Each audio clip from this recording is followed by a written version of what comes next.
It's where you live, it's where you grow, it's where your dreams unfold. It's in every chapter of every story, it's more than just a home. Hello and welcome back to It's More Than Just a Home. I'm Joy Robertson. Today we're back at the Ozarks Lodge to continue crafting this beautiful home, and we're going to be taking you along every step of the way. You know, as every guy will tell you, the garage is the most important part of the home, and we ladies are happy to let them have it. Now, with that in mind, I'd like to introduce you to Mark Foley, owner of Brookline Doorworks.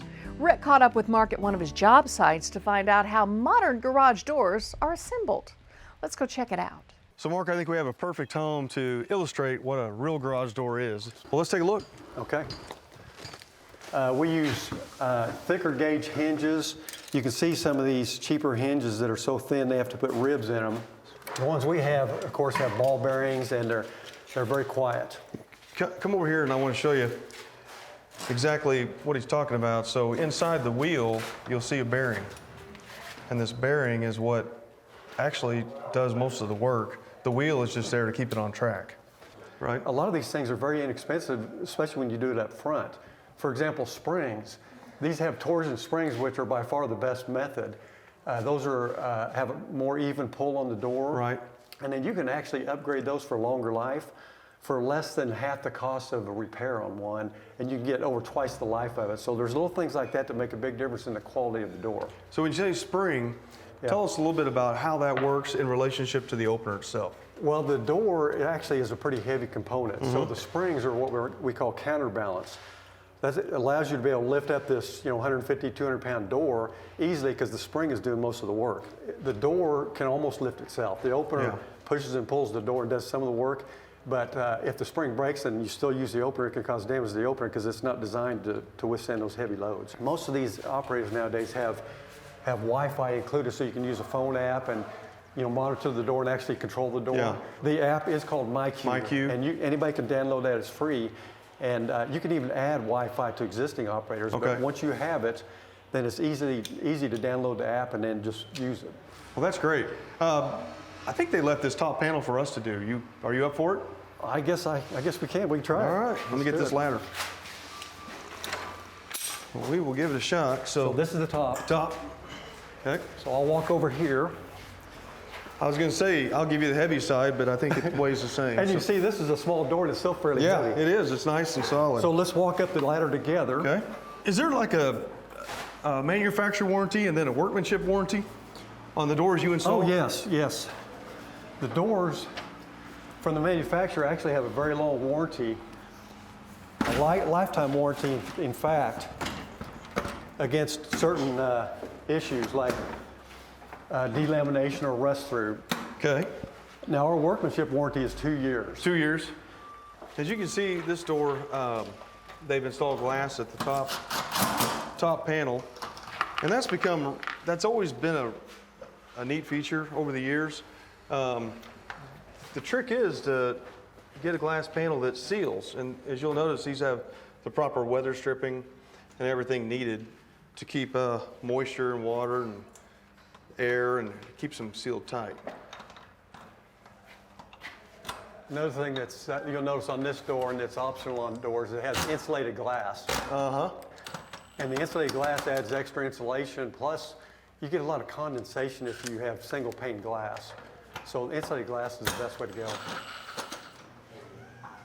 So you can see the door that is quiet. Quiet, smooth. And if you watch closely, when it gets to the bottom, it'll slow down a little bit.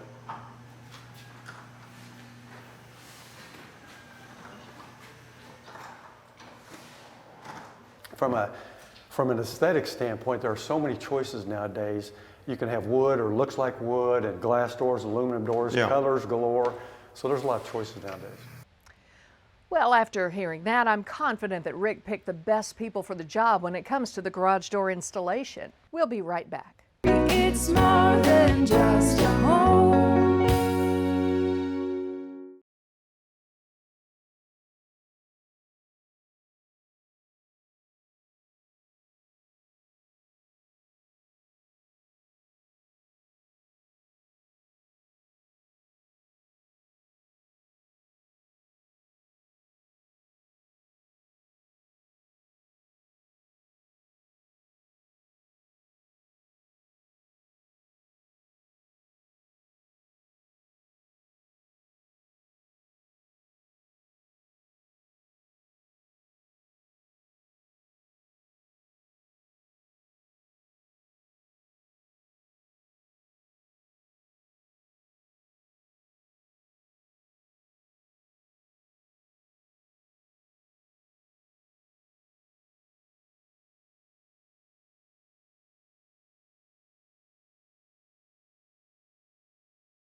welcome back to It's More Than Just a Home. Last week, Erica Lee of Erica Lee Design Studios let us follow her around as she started the home install process. Today, Erica will finish installing all the furniture, pictures, and as she calls them, tchotchkes, to make sure when the homeowners move in, everything will be ready for them to enjoy their brand new home. Here's Erica. So it's day 2 of the install for the Ozarks Lodge house. We are kicking butt. We've got quite a bit to do, so it's mostly fine tuning. We're accessorizing today. All the furniture has been set. We are putting out all of Lynn and Judy's special things. One of the things that we noticed when we walked through their current or their existing home was that they have quite a few things that they really valued and cherished, and that's more of the small mementos that they've accumulated over their lifetime. Not necessarily furniture. So you'll see in the master what we're doing currently is we are, number 1, installing draperies.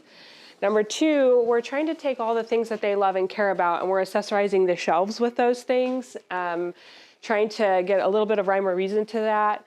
Just make it look good and dress out the space because it's their space and they're going to live here and they want it to be a reflection of them. So you can tell we've got just quite a few things that it still needs quite a bit of fine tuning. There's just stuff everywhere. But we have so many shelves in this room that I think we'll have space for it all. I am loving these. These are pinch pleat draperies. So one of the best parts about a high caliber home is custom draperies. The quickest way to cheapen a home is to buy something off the shelf. And it's just kind of like a really great tailored shirt, something like that. It doesn't have to be the most expensive thing, but you should really tailor it custom for the windows that you're installing. So you can see that these are pinch pleat. They're hung up tall. We did a French return on this, so you can tell that the rod turns the corner. Each rod has been custom cut. We are custom hanging. Each of these pinches has a hook on the back that are hanging to each one of those rings to get it so it touches the floor correctly is like fitting a wedding dress. You know, we might have 2 fits before it fits just right, and sometimes we're just bang on and it fits perfect. And when that happens, when it doesn't happen, So you can see that they're flow matched. Let me tell you what flow match means. Flow match means that print, that print, that print, and that print flows all through all of the shades. It would be a huge mistake if the pattern didn't jive through all 3 of them. We've got art kind of leaning all over the home on the walls, just making sure that, is this really where we want this piece? And then our installer will come and he will ask me exactly how high, where I want it, how we want it. And he'll usually get out his lasers and make sure collages are perfect, bang on, and everything fits just perfectly. There's something to be said about hanging artwork correctly. Not a lot of people know this, in my opinion. And I think this is a gallery thing that I found. Where did I find this? But artwork should not be hung too high. It's one of my biggest pet peeves. You walk into a room and you'll see all these people's artwork all up high, and nobody can see it up there. Artwork is meant to be viewed. It's meant to be enjoyed. It's a personal preference thing. You know, there's no right or wrong. It's just, let's hang it right.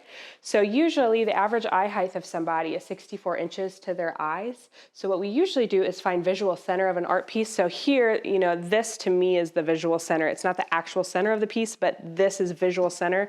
And I'll ask our installer to hang 64 inches to this spot, so that while you walk around a space, all of your art makes sense. You want to help me with this? Sure. So the last, 2, 3, 4 days, we're just fine-tuning. And as soon as we get everything set and everything ready, it's a little scary. I put my heart into this, and it's a little bit subjective, and not everybody's going to love everything that I do, and I'm totally okay with that.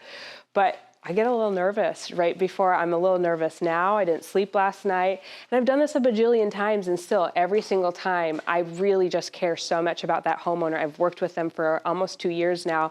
I love them. They're the nicest, greatest people, and I just want them to be happy. So my goal, and as well as Rick's goal, as well as Jason's goal, is yeah, we do this for a living, but it's really not about that. I want to build something for somebody that represents who they are and that they love. Now, when we come back, the folks at Midwest Rug are here and ready to install this very unique shower.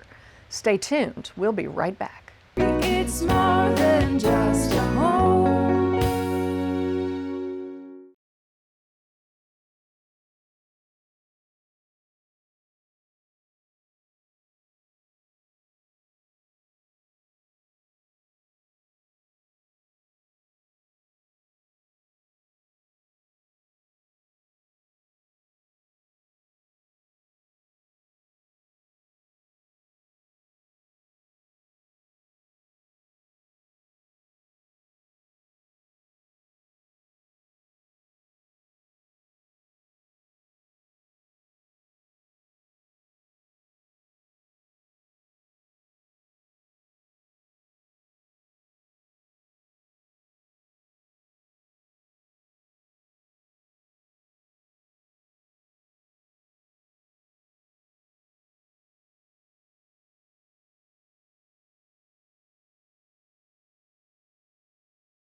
Every chapter of every story, it's more than just a home.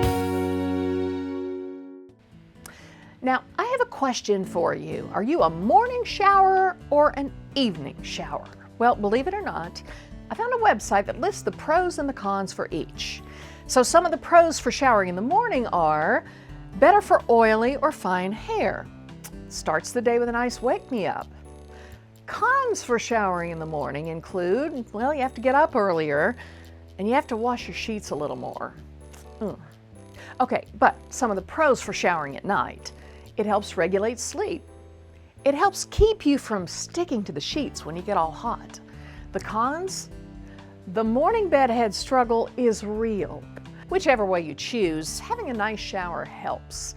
And having a shower like the one in the Ozarks Lodge might make you want to shower in the morning and at night. I'm just saying. Here's the story of how the shower at the Ozarks Lodge was built. As you can see, we have a very unique shower in the home. There's a lot of sweat equity that went into this. Lots of unique components. You don't ordinarily see stone inside of a shower. So what we did, the waterproofing is actually behind the stone, and we also did waterproofing behind these great big sheets of porcelain tiles. Even though them themselves are impervious and not going to absorb water, we still took the extra steps. So the floor, the walls, everything's flashed in for waterproofing. And Erica had chosen these large tiles, and we had a real challenge putting these tiles in. Every time we'd go to cut, one of them would snap. And so we had several tiles along the way that didn't quite make it on the wall. They made it on the floor instead. But the shower itself is great because it has no curb, and it's a super easy transition. As you'll notice, it actually just has a slight flow for the water. Everything comes to a center drain, and so it makes it just super easy to get in and out. And then the stone, of course, makes a large bench that you're able to sit on and enjoy the hot water. We've got grab bars for stability, and then the shower itself functions very well. But it's a very unique shower, and the glass door itself is about ½ inch thick with tempered glass, and it's called a frameless style door, meaning there's no metal frame anywhere around the glass. All that you see are metal hinges that support and hold the glass in place. And down at the bottom of the fixed panel, all we have there again is just some clips that hold the glass in place on the bottom and then at the top right corner. So seamlessly looking shower. It's mostly all glass with just a handle is all you notice. So very, very unique shower. I really love working with Rick because I like to dream things really far in advance and make sure that he's okay with it and it's structurally going to fit and he can plan for the things that are designed. And he always says yes. Sometimes if you work with a builder, and all the builders we work with are wonderful, but sometimes we get so far into a project or I get hired way too late and I ask things like, can we put some real stone in a shower? They'll usually say no because we haven't planned far enough ahead and it would cost way too much to do a change order to do that. Or I ask Rick, hey, do you think we can do 5 foot by 10 foot slabs? And he says yes, but the issue is we had to bring the ceiling down just about 2 inches to make that work, but we planned ahead for that. And that's what's great about working with Rick. Everything is custom, everything is bang on. We work really hard to make the details fit and we plan ahead for them. One of the finest products installed in this home also comes from our own backyard. It's Phoenix Marble. After the break, Rick will take us to the quarry where Phoenix Marble is cut from the earth. You don't want to miss that. It's more than just a home.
Hi guys, and welcome back to It's More Than Just a Home. Today we're at Phoenix Marble Quarry. We're going to take a look at this rock solid operation. Hey Freddie. Hey guys, How's how it you going? doing? Good to Good see you, man. Yeah. Welcome to Phoenix, man. What in the world have you got going here? I'll tell you what, this is probably the largest and slowest chainsaw you've ever seen in your life. Come on over a little bit closer, Yeah, it's let's take safe, a look at no this. big deal. So it's cutting right now. Yeah, so it's a safe, good, dry cut, doesn't create a lot of dust. It's 13 feet long, 13? It's custom made in Italy. It's called Okay. a Fantini. Fine little talcum, Nice. perfect okay. line. So Freddie, I noticed when I came in, this is quite a forklift, and I don't have any idea what this would weigh, but if I had to guess, you're looking at 12,000 pounds at least. This is one that we just dimensionalized. We core drilled it out of the earth right here. You'll see the core drill Yep. marks right here. And then we put a bladder in and split that. Gotcha. And this is, you can see the natural veining in this stone. Yeah, this would be called the Napoleon side, Okay. which is kind of like our flagship material. So if we cut the slabs this way, you'd see that grain line on your countertop. If we cut it this way, then you see all the wonderful fossils that we have, the brachiopods, the starfish, Yes. the crinoids that Missouri's famous for. And these sutures, when we try to rupture, will break, the stone will break here before it'll break inside Is one of that these right? sutures. This is also called a stylite. So this is actually stronger than this part. So is that a sediment layer that Yeah, hardens? that's a sedimentary layer. That may Okay. that right there may represent 200,000 years of compression, because Okay. this was a shallow seabed here, obviously because of all the marine fossils. This is the saw that we use to cut our slabs. It's got water and keep it cool Yep, as it cuts. yep. Water fed. That's a 3/8 inch cable covered with diamond beads. So the outer shell you're going to just dispose of. What you're after is the counter depth thickness on the rest of the stone, like we used at the Ozarks Lodge home. Right, yeah. That's similar to what this is a similar type of stone that we did use for the Ozark Lodge. What we'll do is we'll cut off this first piece, it's called the moss back, Okay. to make it nice and straight and even. And then we start cutting the dimensions, usually 3 cm, which is 1 3/4 inch, the standard countertop, but we also do the custom. So a lot of the countertops will be 1 1/2, 1 3/4 inch thick, depending on the application. Then you can take it on down and polish it at your Willard. From there, we location. take it down and we hone it or polish it Okay. or leather it. Okay. So Freddie, explain what we're looking at here. We're actually at the site where they bring the material out of the ground. Yes, we're cutting giant walls out of the earth right now. So what we got is this big chainsaw, kind of like the other one you saw, except this one moves fast and cuts quickly. So we're cutting approximately 13 feet deep, dimensionalizing. So that's a bar on this machine, and it's almost vertical. Yeah, the same principle as a chainsaw. Gotcha. It's a nice long 13-foot bar with the diamond chains going around it. That's going to allow you to come back into the hill here on both ends and just keep snapping material. Exactly. You see the track where we started. Yep. So you start there and the machine slowly moves backwards until it gets to where we want to stop. That's amazing. Yeah. In a lot of the homes that we build, we use your product. We use it for everything from countertops to pavers, exterior stone, Yep. veneer. Yep. There's other uses too. Sinks. Sinks, we make custom-made sinks, we make custom-made fountains, we do a little bit of architectural sculpture. We do a lot of historic restoration, so sometimes we have to match things that were done, you know, back at the turn of the Right. century when this quarry was in its heyday. So this opened in 1880, 1880. and it was produced for its lime. Is Yeah. that correct? Well, it started out as an agricultural lime depot. The train came through here, so everybody had to have it. Then on that train, it said that there was an architect that noticed that it looked like it might be high quality, high density limestone from New York. He had it back, had it tested. Turned out to be one of the highest density limestones in the world. And countertops, of course. Countertops, yeah, it's wonderful for resist countertops. veining. A lot of people think only things like this happen in Italy, but no, we do it right here in Greene County. Very unique to the United States, so we're proud to be, you know, reintroducing this craftsmanship to the market here in America. Well, folks, I think that just about wraps up our day here at the Ozarks Lodge. I'm feeling really good about what our vendors are contributing to what is turning out to be an immaculate home. We'll see you all right back here next week when we'll be meeting SS&B Heating and Cooling, 3D Smart Homes, Raising Solutions, and we'll check in with our Habitat for Humanity project. Until then, Rick and I want to thank you for taking this journey with us. If you want to see these segments again and learn more about the Ozarks Lodge, go to RamseyBuilding.com. And until then, let's get building. And when that happens, when it doesn't happen, It's more than just a home.